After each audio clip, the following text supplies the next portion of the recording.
please welcome director David Ayer back to Hall H. That's my homie.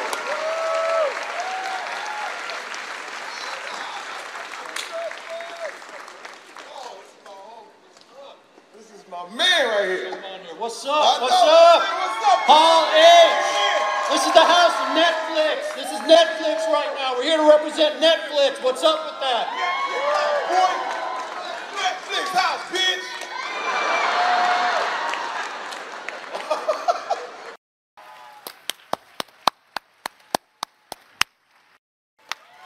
Now in Bright, Edgar Ramirez. Lucy Fry. Now watch out, Andy Serkis. This actor completely disappears into his role, the brilliant Joel Edgerton.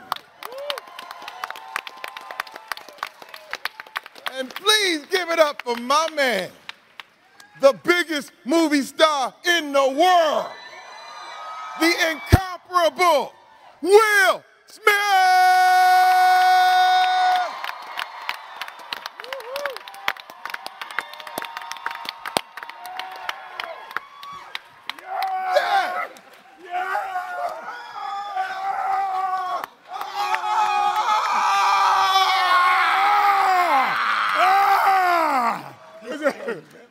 Okay. Damn, Terry hurt you playing. Right. I'm so sorry.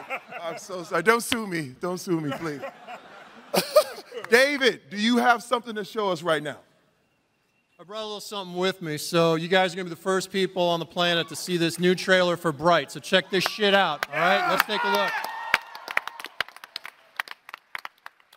Please tell us about the storyline to Bright. This is a world where orcs and elves and fairies are real, you know, and magic is real. And what happens if we take it seriously? And this isn't like some bullshit PG-13 standard issue studio movie. I mean, this is like, I was able to do my shit here, right? I was able to really tell a fucking story, okay? I was able to like do my thing. And these actors with me, I mean, they absolutely killed it, you know? So you haven't seen this before. This is a new kind of thing we're doing. Let's talk about your re-team with your Suicide Squad homie, Will Smith. Yeah. Tell us about your character in Bright.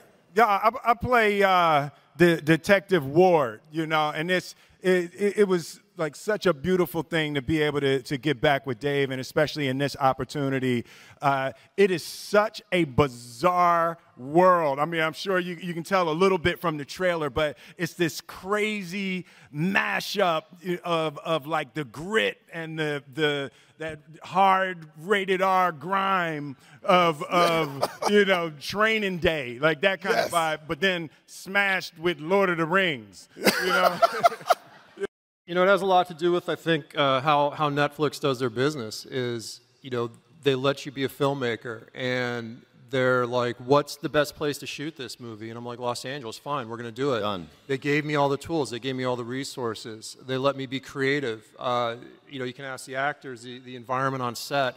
It was like an independent movie. It felt like I was making, you know, my first film, Harsh Times or something.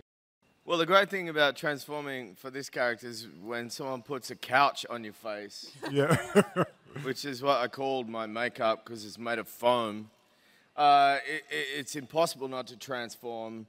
I read this script and I was so in love with a character who, you know, I love Lord of the Rings.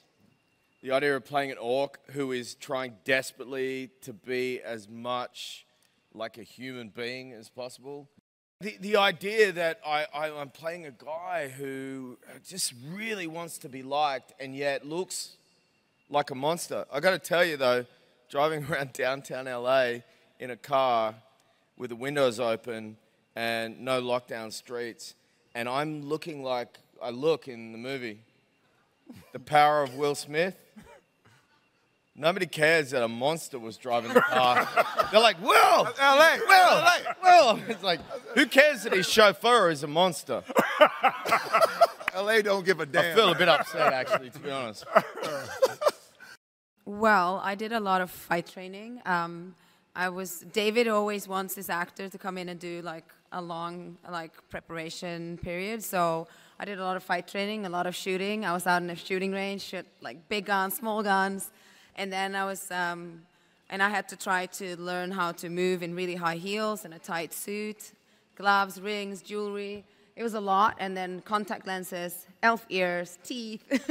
It was like everything that makes it really hard. But on the day, it was amazing how I just, I love my character, and she seems to be evil and quite brutal, but from my perspective, she was fighting for a better world. Like, she's trying to create something beautiful, but her method is quite vicious sometimes. But I loved her. Elves are stronger than people. They're a little bit quicker. They live longer. They have much better credit scores. Better looking. Better looking. And when they're pissed off at you, watch out. Let's roll it. First of all, I'm very happy to be here. It's my first Comic-Con as well. Ramirez. Oh, really? Edgar Ramirez, ladies and gentlemen. So, very, very excited. David speaks flawless Spanish. And then he would direct me the entire movie in Spanish. And then I would translate to the crew and to the other actors what he was telling us to do, because he wanted to create that utterly, world. I mean, the world that was completely out of context. Now, Lucy, what is a bright? Can you explain to us what a bright is? A bright is a magic user. And my character is in possession of the ancient relic, this wand, that normally brights use this wand. And I can't tell too much about it because Tika's kind of like a big bag of secrets. David is really good at finding disgusting locations. Yeah. We were in a lot of alleys with a lot of cockroaches and rats. That really helps. Yeah. Actually, you guys were at the monitors, and we were in the alley with the cockroaches. True. That's true. Stuff. That's the way I remembered a little differently. We had a different experience. That is true. In this environment with Netflix and the way they worked, it was amazing that it could be so playful. This is my first Netflix movie. The first, and it's really interesting to be at the forefront of whatever this new way to consume entertainment